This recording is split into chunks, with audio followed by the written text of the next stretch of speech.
રોહન ગુપ્તાના ચૂંટણી ન લડવા મુદ્દે શક્તિસિંહે બોલવાનો ઇનકાર કર્યો છે।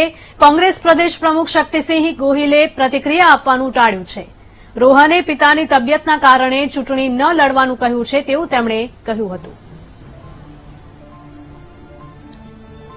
રોહન ગુપ્તાના ચૂંટણી ન લડવા મુદ્દે શક્તિસિંહ ગોહિલે બોલવાનો ઇનકાર કરી દીધો છે। કોંગ્રેસ પ્રદેશ પ્રમુખ શક્તિસિંહ ગોહિલે પ્રતિક્રિયા આપવાનું ટાળ્યું હતું। તો રોહને પિતાની તબિયતના કારણે ચૂંટણી ન લડવાનું કહ્યું છે તેવું શક્તિસિંહ ગોહિલે નિવેદન આપ્યું હતું। તો કોંગ્રેસના રોહન ગુપ્તાએ લોકસભા ચૂંટણી લડવાથી ઇનકાર કરી દીધો છે। અમદાવાદ પૂર્વ બેઠક માટે કોંગ્રેસ તરફથી તેમને ટિકિટ મળી હતી। પિતાની નાદુરસ્ત તબિયતના લીધે પોતાનું નામ તેમણે પરત ખેંચી લીધું છે। પ્રદેશ અધ્યક્ષ શક્તિસિંહ ગોહિલને પત્ર લખીને તેમણે જાણ કરી હતી। પાર્ટી અન્ય જે ઉમેદવારને પસંદ કરશે તેને હું સહકાર આપીશ તેવું રોહન ગુપ્તાએ કહ્યું છે। રોહન ગુપ્તાના પિતાએ કોંગ્રેસમાંથી રાજીનામું આપ્યું છે। રાજકુમાર ગુપ્તાએ તબિયતનું કારણ આપીને પક્ષ સાથે છેડો ફાડ્યો છે।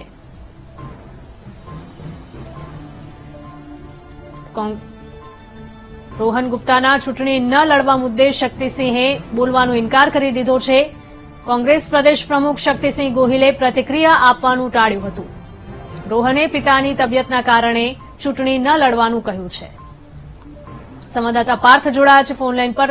પાર્થ, જણાવશો કે રોહન ગુપ્તાને અમદાવાદ પૂર્વ તરફથી ટિકિટ મળી, પરંતુ તેમણે હવે પોતાની દાવેદારી પરત ખેંચી લીધી છે તેવા સમાચાર પણ સામે આવ્યા છે। જી ચોક્કસથી જણાવી દઉં કે થોડા દિવસ પહેલા એટલે કે 6 દિવસ પહેલા કોંગ્રેસ દ્વારા લોકસભાના ઉમેદવારોની યાદી જાહેર કરવામાં આવી હતી, જેમાં અમદાવાદ પૂર્વ લોકસભા બેઠક ઉપરથી કોંગ્રેસના રોહન ગુપ્તા કે જેઓ આઈટી સેલમાં કામ કરી રહ્યા છે તેઓને ટિકિટ આપવામાં આવી હતી, પરંતુ અચાનક જ 6 દિવસ બાદ તેઓએ અમદાવાદ પૂર્વ લોકસભાની બેઠક ઉપરથી ચૂંટણી ન લડવા માટેનો પત્ર શક્તિસિંહ ગોહિલને લખ્યો છે અને બીજા કોઈ અન્ય કોઈ ઉમેદવારોને અહીંયા સ્થાન મળે તે બાબતની પણ રજૂઆત કરવામાં આવે છે।